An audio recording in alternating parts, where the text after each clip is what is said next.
Hello and welcome to Inside Marvel. I am Walt Hickey, joined by the one and only Mike Rothman from ABC News. We are going to talk about one of the most interesting comic book stories going on today.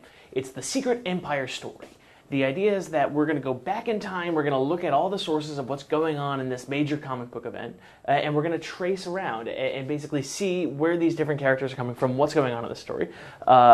Mike, you are going to be taking Facebook questions over the course of this. Yes, so please submit your questions. We would love to hear from you. Right here. All right, absolutely. Just submit the questions as soon as you can, and we will talk about them. We will handle anything that y'all need. Also, is my headlight just hanging in the side of the frame? I always wanted to do that, too. All right, I'm backing out now. So let's start from the very beginning. Captain America is one of the most essential characters in the entire Marvel Universe.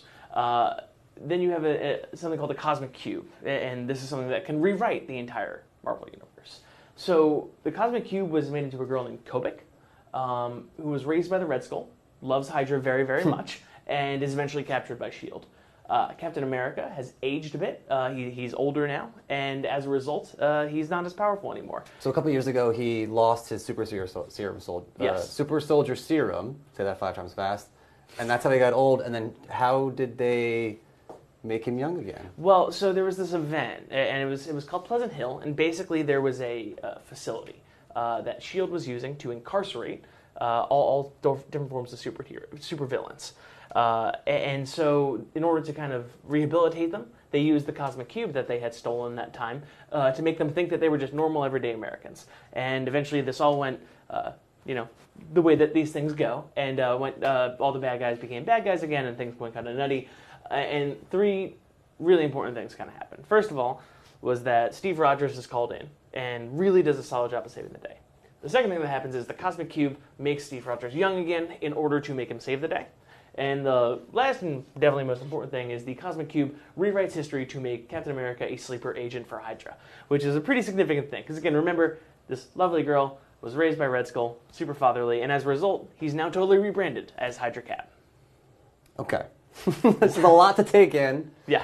So essentially, and she rewrites this history, right, going back to when he's a youngster, right? Recruited. Yeah. So it basically changes everything, his whole lineage, dating back to before World War II, all that stuff. All the way back to the beginning. So essentially you have just a Captain America who has always been an agent. Almost like a Trojan horse. Almost like a Trojan horse. Okay. One sec. So after doing this, now we move into another event, correct? So we're Civil War II, and this is where things will start to build towards Secret Empire? Absolutely. So you have Captain Marvel and you have Tony Stark, 2 people on the opposite sides of this Civil War. And the idea is that the Captain Marvel people want to be able to use this new Inhuman named Ulysses, who's capable of potentially predicting portions of the future to investigate criminals and bust secret agents and bust Hydra agents and bust bad guys before they even get going, right? And then the other team is led by Tony Stark, who kind of got burned by this before, and in this case is against that. And Civil War II, a couple things happen. Main thing is Tony Stark ends out of commission. He's comatose, and his role in the Marvel Universe has kind of been taken over by a AI version of himself that he had set up just in case. And a few major events kind of happen over the course or just shortly after the Civil War. The first is that Captain America is made the head of S.H.I.E.L.D. And S.H.I.E.L.D. has been made more powerful because they realized a lot of stuff is going to go wrong if they don't give more power and ability to investigate things to S.H.I.E.L.D. So he's the new head of S.H.I.E.L.D. Also, remember, he's evil, and so he kills Red Skull and is now the new head of Hydra by right of combat, so to speak. S.H.I.E.L.D. starts building an interplanetary defense shield. The Cosmic Cube is killed and shattered into a gazillion little pieces. And Miles Morales, the new Spider-Man, is dealt a devastating blow when he is forecasted to eventually kill Captain America. Now, this is ridiculous. Everybody loves Captain America. He's such a good guy. But essentially that prophecy happens. They confront it on the Capitol steps. Of course, that doesn't happen. But, again, that's kind of hanging out there in the air. So this brings us to right before Issue 0 of Secret Empire. So this whole wall is the setup. This is whole setup. It's the setup. And then the pyrotechnics and the fireworks happen at Secret Empire 0. And tell us how this all began and how Cap basically took over the world for Hydra, as I read it. So it's a multi-pronged attack. Again, if you are watching us on Facebook, if you're watching us on social media, absolutely write in. Let us know any questions that you have over the course of this. We'll try to tackle them over the course of the show. We have spoilers too. No, plenty of them. They're coming up, actually, so if you're not totally caught up, we're going to hit up to issue number 5. So Steve Rogers takes over the world on behalf of Hydra. At this point, Cap shows his true colors. Cap really uses all the power that he's been handed as the head of S.H.I.E.L.D. and all the power that he's been in control of as the head of Hydra, and essentially takes over the United States of America. This is a multi-pronged attack. In New York City, where a lot of the Avengers are based, he sets up essentially a dome that is blocking everything from leaving, and it's part of the Dark Force dimension, which we can talk about a little bit later if you want. In space, he's activating that planetary defense shield and basically locking out Captain Marvel, Alpha Flight, Guardians of the Galaxy, any of the cosmic heroes that could kind of come in and lend a hand real quick. And as for everyone else, he's instituting a brutal regime. And this is basically putting everyone on blast. He's arresting Inhumans. He's kind of making sure to consolidate the power around him.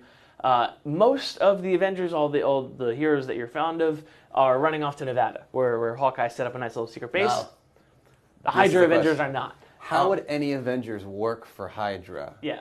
We're talking some pretty heavy hitters. Like, we're talking Thor, we're talking Scarlet Witch, we're talking Vision. So, like, really the very heavy hitters. Onion, a.k.a. Deadpool right here. That is Deadpool. And so there's a lot of different reasons. It gets into it later. Thor has been dehammered, and he's kind of a little bit worried about that. He's not taking it super well. That's been one of the big themes of his books for a while. So Captain America can wield Mjolnir. He can wield the hammer. This is shown on the day that he takes over the world, and Thor's just like, well, I mean, he's controlling Mjolnir. I can follow that guy. He must be worthy. He must be worthy. There's something going for him, right? Scarlet Witch has been bewitched by a secret, horrible monster of sorts. Not taking that super well. And Vision got hacked. Just pretty basic, rudimentary hack. I don't know why Deadpool's in it. I think he just likes Cap and likes money. He just looks up to him, too. Like, Deadpool also fits in with, I think, Punishers. We found out Punisher's following as well. He's got allies. He really does. He's a person that a lot of people are fond of. So, Captain America has installed Hydra as the head of the American government. So, multi-pronged attack. In New York City, Dark Force dimension. Basically, all these different people, Cloak and Dagger, are the only people keeping the lights on, so to speak, for a couple hours a day. The rest of that is just fighting all the nightmares that normally get banished by the magic folks in the streets of New York City. In space, there's a Chitauri invasion going on that's keeping everyone very, very busy. And essentially, the Guardians are trying to lobby for extraplanetary aid. The other folks are part of Alpha Flight is going to try to get Galactus involved to potentially break the shield. It's a whole catastrophe. And in Nevada, a couple things happen. Hawkeye's just kind of keeping the base open, hanging out, being super useful as the guy with the bow and arrow and stuff. Rick Jones has gotten information from Hydra by infiltrating a facility, and this information is used to try to go on a hunt for a cosmic cube. And Black Widow has taken the young champions to try to kill Steve Rogers. We'll get to that in a bit. So as part of the Hydra plan, Baron Zemo, Captain America's new best friend, is going to fight against his old best friend, Iron Man, and his friends to try to get that cosmic cube that exploded a little while ago. And they're going to go on a cross-country tour, exploring the whole wide world. Road trip. A nice little road movie, Meanwhile, Steve Rogers is running America. He's nuking Las Vegas, also Atlantis. He's incarcerating all the Inhumans. The Cube Hunters are talking to Namor. They're talking to Black Panther in Wakanda. They're talking to Ultron in a crazy issue. And Namor and Black Panther are interesting. Can you explain where they fit in? Because they're almost neutral and they don't want to get almost to neutral. either side. Yeah. They're realizing that Captain America is a juggernaut at this point. They're realizing that it's impossible to try to fight him. And they are remaining as neutral as possible while still aiding and abetting their friends. Namor eventually coughs up the cube and gives it to Captain America because he doesn't want to get nuked anymore. Panther basically said, hey, good guys, if you can get the cube together, bring it here, and I will put it together finally. I'll put my piece in, then I'm good. But until that happens, that piece is staying in Wakanda. You come on over here. And again, if you guys have any questions that you want to ring in about, the numbers are open. We'll address that at the end of this episode. They have a very fantastic conversation joined by the Hydra Avengers with Ultron. And then a lot of things happen. Basically, the bad guys start winning a lot, and the good guys start losing a lot. Do you have any thoughts on that? The Ultron meeting was interesting, right? Because that's the first we saw, basically, Tony opposite new Cap. Yeah. And there was almost like an old Avengers dinner party. It was an old Avengers dinner party. You had, again, all the Hydra Avengers, who, again, are founding members. You had all sorts of different, again, like the founding members who were just kind of litigating like a lot of the history of this world. The idea is that if you look back on the Avengers histories, the Ant-Man, right, was Hank Pym, was essentially exiled from the Avengers for some very, very good reasons, especially what he did to Janet Van Dyne. And this has been like one of the original sins of the Marvel Universe, you know? So at a certain point, they address a lot of that, end up the good guys getting some of the cube. Moments later, Namor coughs up the cube to the bad guys. And then we see the bad guys start winning a lot and the good guys start losing a lot, because the reality is they can't track the cube. They're dealing off of old intel, and there's a spy among their ranks. Up top, the Hawkeye's running the Nevada base. Down bottom, Cap is dealing with the Inhumans. He's incarcerating them. He's dealing with the mutants. He's giving them their own nation, basically telling them to control their own borders, but stay within them. Yes, they can't leave. We've seen that can't before. Leave. So it's a very, very nice prison in a lot of different ways for these folks. And over the course of this entire time, super duper spy and assassin Black Widow has been training the youngest heroes in the universe to become child soldiers to infiltrate a choir facility for Hydra to murder Captain America. Now, do we know? I'm not going to bring up the choir master. I know you're waiting for that. Do we know the mole? Because we mentioned the mole, obviously. Yes. So for the good guys, the Avengers that are left fighting, I think we get 2 clues of who the mole is. So it's implied that it's Mockingbird. And then later on, it's never really closed. They don't close that loop, but it's also implied later on that, not implied, he says it, is that it's Ant-Man, Stephen Lang. We're in issue number 5 of what will be a 10-issue arc, including issues 0 to 11, I believe, actually.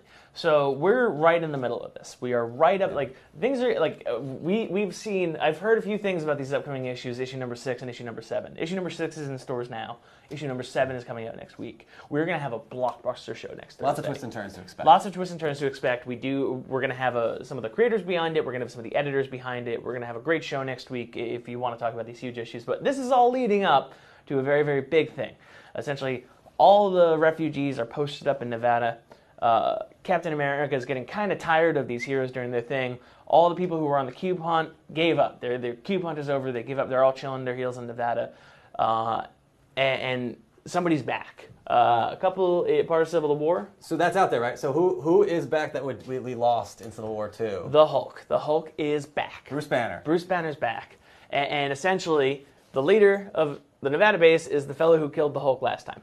So skinny. everybody's coming in one specific direction here. It's going to be an explosive couple of issues. It's going to be really fascinating. Now, throughout all of this, there's another underlying storyline. We need to talk about the Dream Cap. Yes. So there was it issue 2 at the end of issue 2 that we yes. saw the first the pages. resurgence. Yeah. Yes, the first art of. It's obviously a very different setting. We don't know where the setting is. There's a lot of theories out there. Looks like the woods in Iowa or something. Steve Rogers trying to get home is the words he actually used. We ran into Bucky. So right? we started first. He meets with his mom, the canonical canon. Yes, Now yes. again, when the Cosmic Cube rewrote history, they wrote his mom out of the picture. He was raised in a Hydra orphanage and totally rebooted from birth. He's this ethereal bearded Captain America is first with his mom. Then he's in the war in World War II. If you look at Golden Age Captain America, the arc that this man had. After the war, he deals with costumed heroes, costumed villains rather, and then is joined by 2 fellas, Bucky and Falcon. His best friends. Best buds. Eventually, Bucky and Falcon fall by the wayside.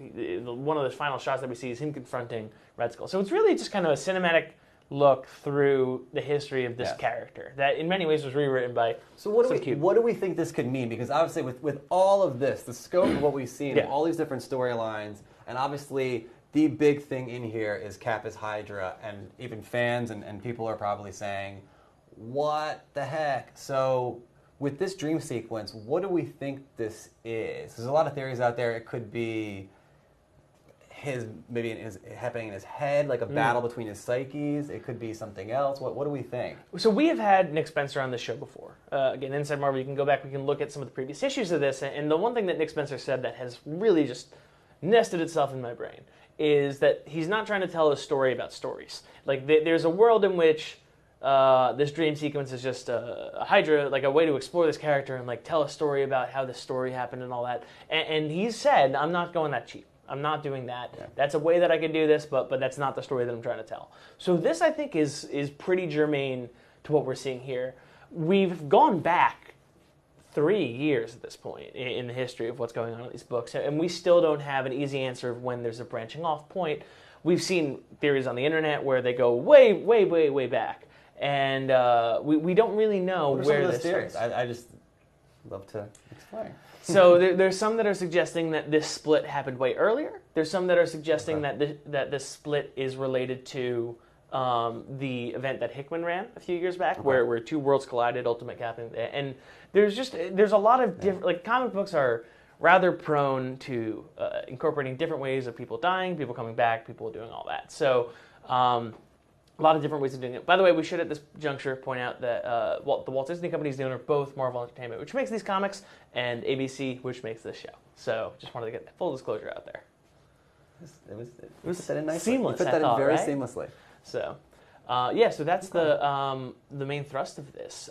Any final questions? What are you looking forward to the most going at this point? Because we've had a whole lot of different arcs here. There's so much to look forward to. I do feel like the prophecy of Spider-Man at some point is going to play out again. Yeah. So I'd love to see that happening. That's been a very compelling. I think Miles Morales has been the only comic relief we've seen, and especially with, as you call it, Black Widow training child soldiers to kill Captain America. He's the one that kind of compels them to join. Yeah. He's the one who's just like, hey, I've seen the future. I have, like, this is going to happen. How do I do it without, like, suffering life and limb? What are you looking forward to? I don't know. I love a lot of these side stories that are going on. One of my favorite ones is, again, the character of Ms. Marvel, really big breakout character of the past couple of years. She's great. She is, like, all these little arrows that we have, like, also Atlantis. That's a whole comic book that you can read of how he also nuked Atlantis. Like, the incarceration of the humans, that's going on, like, Ms. Marvel is going through the swamps of Jersey, liberating Inhumans. Like, the mutants having their own nation, there's different books that you can read. All of these different, like, tiny little notes that we have are entire comic books in their own right. So the depth that you can have on this is super fun. I will also say I'm very excited, too, because we can't guarantee this, but just reading a lot of books and seeing a lot of movies, I'm excited for the moment that maybe the shield is dropped and Captain Marvel Cavalry comes back comes in, and it's going to be fun to watch and see what happens. I mean, look, Marvel could just keep them outside for the shield for years to come, but I'm assuming that they're going to take that down eventually. Yeah, I think the relationship between Zemo and Cap is fascinating. Thing too, That's going to go somewhere. So loyal, so trustworthy. If you guys have read it, Zemo is basically, like you said, I wouldn't say Iron Man, but who is Cap? Like almost like a Sam Rogers. Like a Bucky, yeah. Yeah, and it's so interesting how loyal Zemo is. A bad guy acting very righteous. As far as his supreme leader, as they call him. Like, so we have also skirted over a whole bunch of details, like the Hydra High Council is a fascinating little ecosystem of what's going on there. So, again, barring any further additional questions that we have, I think that we are pretty good to wrap up now. Again, we have been Inside Marvel. This is as big of a story as you can tell when it comes to this kind of stuff. It gets to a huge heart of the character. We will be back next week, next Thursday, talking about issue number 6 and issue number 7. Wait. Oh, question. One question. No, we don't have a question. It's just saying, Walt Hickey, that was a fantastic recap. Thank you so much. Oh my God! Thank you, anonymous internet commenter. That's the nicest thing. So we are. We'll be back next week. Again, be sure to tune in on ABC Live Digital. This has been Inside Marvel. Mike Rothman, thank you for coming on in. Oh, thank you for having me. All right. I am Walt Hickey. Thank you for watching.